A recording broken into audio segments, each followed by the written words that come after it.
Been presented as a kind of perpetual debate, right? The Canada nation or notion. Is it purely academic, or does it actually have a function?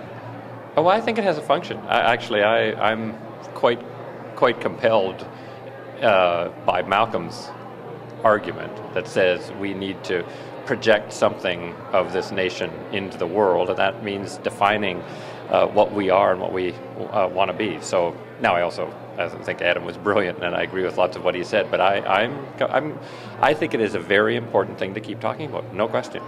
So, I mean, is it only important from a kind of outward perspective, or does it help domestically, internally? I think those two things reinforce each other. So I think to the extent that we project ourselves out into the world in some positive fashion, in the way Malcolm was discussing, it makes us feel better about ourselves as Canadians and resolves some of the issues of not knowing what we stand for. So the two are, I think, inexorably linked. Now, just one last question. I mean, does it work as a whole when the debate is finally solved, or is there something different about, say, the business sector, or the environment, or international diplomacy?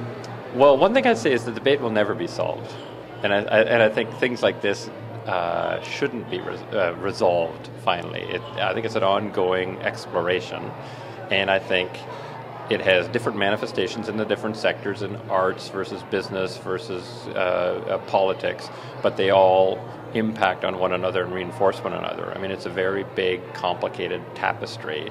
But I'm not at all concerned that we keep on debating it. I think it's a good thing. We should be thinking about the question of what does it mean to be a Canadian, and what do we want to be in the world.